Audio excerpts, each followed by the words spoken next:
Top focus this morning is on a story coming in from West Bengal. In yet another shocker, the body of a BJP worker was found hanging. This is in Nadia district on Sunday. The deceased has been identified as a 35-year-old Bijoy Shil, a BJP worker who was actively engaged in party work in the area. The family claims that Bijoy has been killed, but no written complaint has been lodged with the police as yet. The BJP has also claimed that Bijoy was murdered, but political goons were in fact behind his murder. Party leader Mukul Roy slammed the Mamata government on Twitter, claiming that law and order in Bengal had gone awry. Last month, remember, the BJP leader Manish Shukla was shot dead by two bike-borne assailants. This was in West Bengal's North 24 Parganas. A slew of other political killings have been reported in Bengal in the last few months. The Saffron Party has repeatedly targeted the Mamata government over the same. করার জন্য অনেকবার ঠেক দিয়েছে কে কারা একবার অক্ষয় গুড়ি দিয়েছে একবার সাহেব গুড়ি দিয়েছে সাহেব গুড়ি পিস্তল ঠেকিয়েছে ওই যে বেদি ভবনে তখন আমরা অতটা কিন্তু আমার বাচ্চা আছে যদি আমি আমার থানায় না যাই না না এটা পুরোপুরি পরিকল্পিত মার্ডার কেন আপনার কেন মনে হচ্ছে কারণ ও আগে টিএমসি দলের সাথে একটু যুক্ত ছিল সেইখানে দাঁড়িয়ে ও যখন লোকসভার আগে আমাদের বিজেপি দলের কর্মী হয়ে চলে আসে সেই মানে ওর উপর যে রাগটা বা সেইটা মেটানোর জন্যই বা আমাদের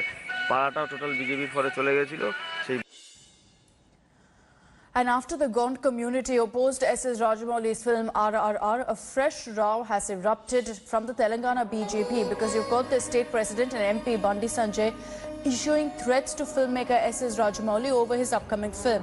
Speaking at a public rally, this was in Telangana's Dubaka, the Karimnagar MP said that the filmmaker will face dire consequences if he does not remove the scene where the character of Komaram Bhim, played by junior NTR, is seen wearing a skull cap.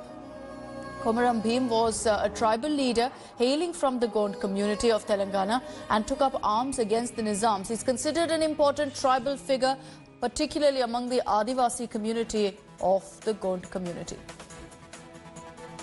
Komaram Bhim కించపరిచే విధంగా ఆదివాసుల హక్కులను కించపరిచే విధంగా ఆదివాసుల మనోభావాలను కించపరిచే విధంగా సినిమా తీసిన బిడ్డ నీ సినిమాను రిలీజ్ చేసే ప్రయత్నం చేస్తే నేను పరిషత్తులో కొట్టి వారు బిడ్డ ఎవరైనా సినిమా థియేటర్ కూడా చెప్తాం మేము సినిమా థియేటర్ రిలీజ్ చేసే ప్రయత్నం చేస్తే ప్రతి సినిమా దగ్గర కాలబెడతాం ప్రతి సినిమా దగ్గర ఇస్తాం దీంట్లో బెంగళూరు ప్రసక్తి లేదు ఒక్క స్థలం ఎవరైనా హిందువులను కించపరచడమే. Over to news from Kerala, where a massive row has erupted over Kerala Congress chief Mullapalli Ramachandran's remarks on rape. While attacking the Kerala Chief Minister Pinarayi Vijayan, Ramachandran said if a woman has self-respect, she will die after being raped. Ramachandran's remark during a UDF protest in Thiruvananthapuram has evoked a strong reaction from all quarters. Later, Ramachandran clarified on this remark, expressing regret. The Congress leader, however, stated that his remark was not at all sexist, even in his clarification.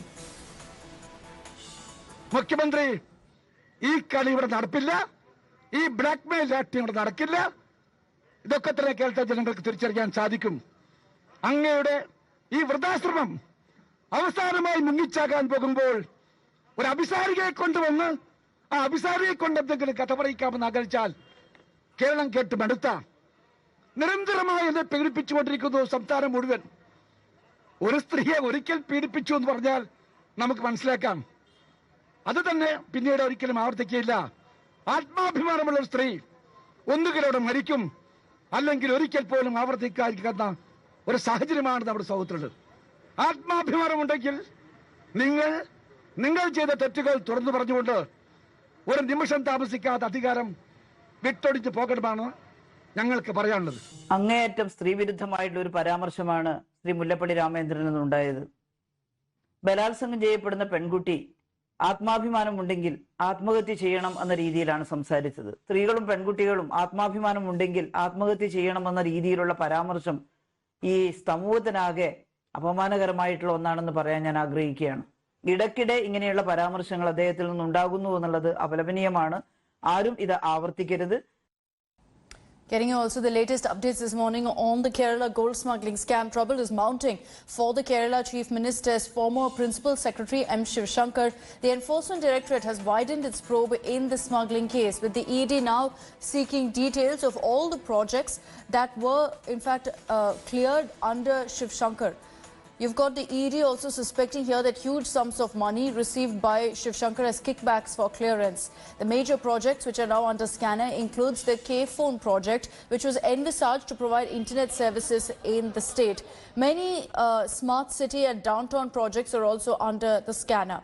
Remember, this comes days after M. Shiv Shankar was sent to 7-day remand by the courts. He'll be in ED custody in connection with the smuggling case. Even as India is witnessing a spike in COVID cases, taking the tally to around 82 lakh with over 1,22,000 deaths, a large number of people are thronging markets ahead of Diwali. Mumbai's Dadar market has been witnessing a heavy footfall and social distancing norms again gone for a toss, as you can see in those visuals. The BMC had anticipated a rise in COVID cases during the festive season and therefore decided to ramp up testing. The situation is no different in Old Delhi's popular markets in Chandni Chowk as well as in Sadar Bazaar. Despite the surge in COVID cases in the national capital, markets are still hosting a plethora of shoppers on a daily basis. Lucknow's Aminabad market has a similar view. Citizens in some places even skipped wearing masks, leading to fears of increased transmission as well. I'm in the suburban area of Dadar in Mumbai, and now I'm going to show you what's happening on ground zero here in the famous Dadar Bazaar. There are many that I can see right now here not wearing face masks. The rule of social distancing, or as many say physical distancing, has gone for a toss, and no one seems to be caring here at all. As far as the civic body is concerned, the doctors concerned, or the state government is concerned, they all maintain that if people are not careful and if they do not abide by the rules and regulations that have been laid down in this festive season, that then there is going to be problem in the days ahead. The medical fraternity, the civic body and the state government says that if we are not careful in this very festive season, then there are going to be problems in the future. With camera person Mahesh More, this is Pankaj Upadhyay in Mumbai, reporting for India Today. We are here in Lucknow's Aminabad market, where we are witnessing a lot of lapses by the people because they are not exactly following the COVID protocols. Although we can see people wearing masks, but the main violation is of social distancing.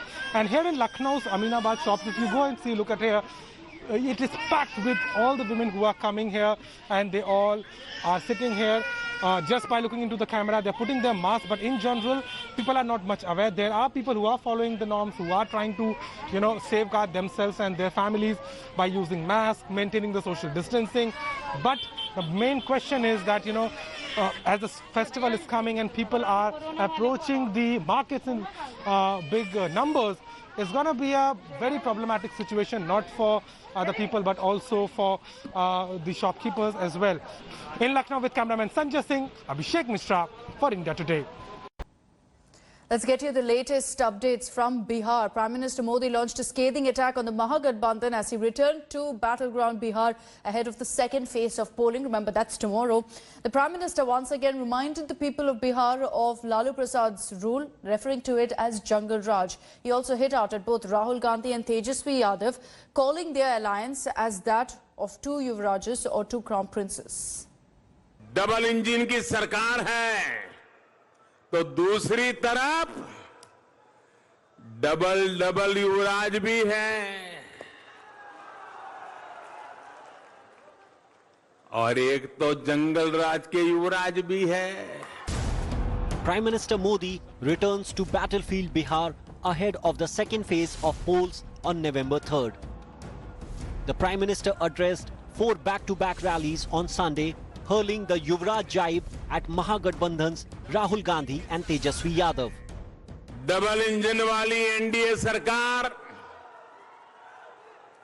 Bihar के विकास के लिए प्रतिबद्ध है, तो ये double युवराज अपने अपने सिंहासन को बचाने की लड़ाई लड़ रहे हैं. Prime Minister Modi put the spotlight on the Lalu Yadav rule that got the infamous tag of Jungle Raj. पुल बनाने के लिए कौन काम करेगा जब इंजीनियर सुरक्षित नहीं हो? कौन सड़क बनाएगा जब ठेकेदार की जान 24 घंटे खतरे में हो। ये है जंगल राज के दिनों की सच्चाई। Prime Minister Modi also raised recent statements by a Pak minister virtually admitting their hand in the Pulwama terror attack, accusing opposition of doubting Indian forces. हमारे पड़ोसी देश ने पुलवामा हमले की सच्चाई को स्वीकार किया है। इस सच्चाई ने उन लोगों के चेहरे से नकाब भी उतार दिया है जो पुलवामा हमले के बाद अफवाहें फैला रहे थे। ये लोग देश के दुख में दुखी नहीं थे। The Mahagathbandhan, meanwhile, is focusing on the issue of jobs. Tejaswi Yadav claims the Prime Minister is diverting attention from more critical issues of development and employment. देखिए, मुद्दे की बात करें ना, बताएं कि बिहार में बेरोजगारी 46.6 बेरोजगारी दर क्यों है, जो कि देश में सबसे ज़्यादा है। खुद 70 से प्लस हो गए, लेकिन इस बार जनता उनको रिटायर करने जा रही है और हमारी सरकार बनेगी तो इस सेवा जो रिटायरमेंट का जो 50 साल की अवधि है उसको खत्म करके बढ़ाने का काम करेंगे। Political campaign in Bihar has intensified in the lead up to second phase of assembly polls. While the opposition is trying to corner Nitish Kumar on jobs, the BJP is warning the voter if victory for RJD means return of Jungle Raj. Bureau Report, India Today. As America gets all set to elect its 46th president, pollsters are witnessing an unprecedented enthusiasm from new voters to cast their mandate in a bid to garner that both Republicans and Democrats parties have gone on an overdrive to vote these first-time voters. Here's a report.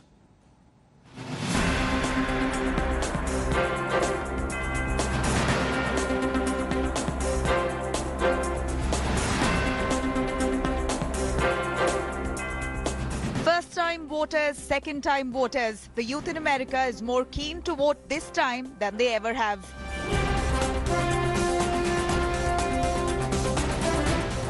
A survey of Americans between 18 to 29 showed that 63% will definitely vote this time around, compared to 47% during 2016 presidential election.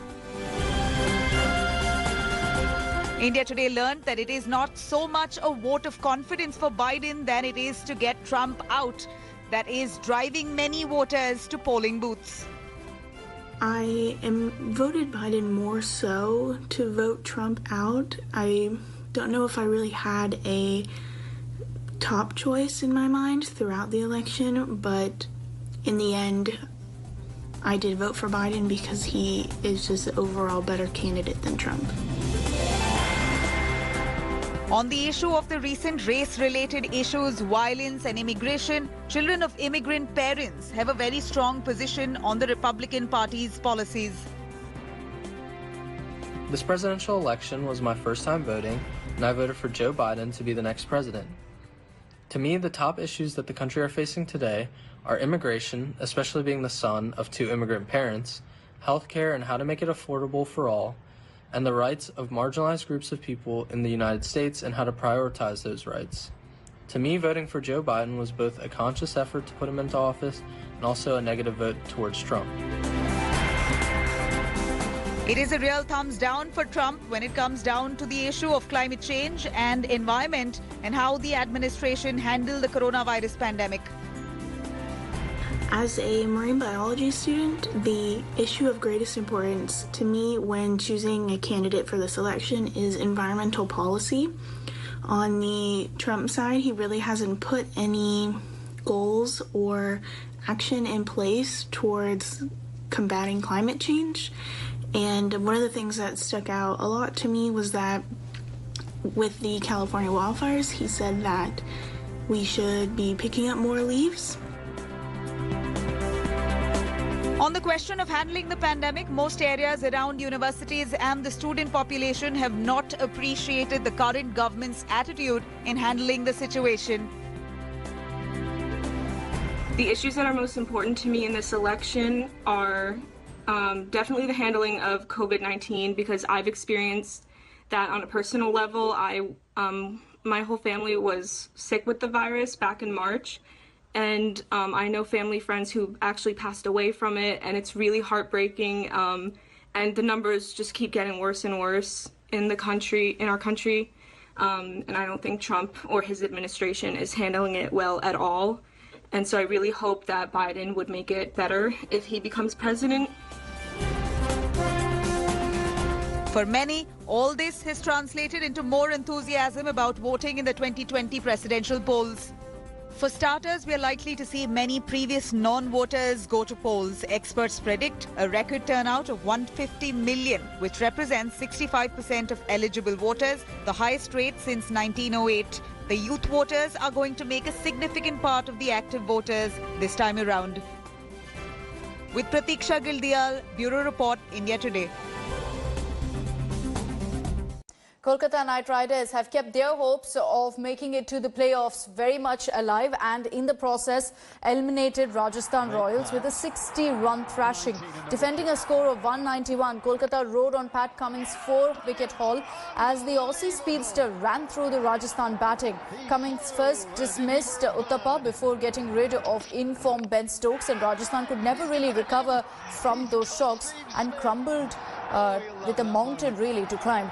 Kolkata, however, will still be dependent on the results of the remaining 2 matches in the round-robin stage before they get to know their fate as far as playoffs are concerned. Chennai Super Kings have knocked Punjab out of contention of the top 4 and with a 9-wicket victory ended the campaign for Kings 11. MS Dhoni's men ended their season with a dominant 9-wicket win. Opting to bowl first, Chennai restricted Punjab to 153 for 6. In reply, CSK chased down the total in 18.5 overs. Ruturaj Gaikwad once again stole the show with the bat. The Chennai opener scored his 3rd consecutive half-century and finished unbeaten on 62 as MS Dhoni's men finished their campaign with 6 wins. Virat Kohli's Bangalore will take on Delhi Capitals in a crucial fixture as both teams eye a spot in the playoffs. Winner of this match will finish 2nd in the IPL table and the loser could still miss out depending on the margin of loss. Both the teams have been struggling of late. Bangalore have lost their last 3 ties while Delhi suffered a loss in their last 4 fixtures. Abu Dhabi will host the tie. So far, only Mumbai is through to the playoffs with 9 wins in 13 games. Hello everyone, this is Rahul Kamal here. Hope you enjoyed this video. For the latest news and analysis, like and subscribe the India Today YouTube channel and don't forget to press the bell icon to stay updated.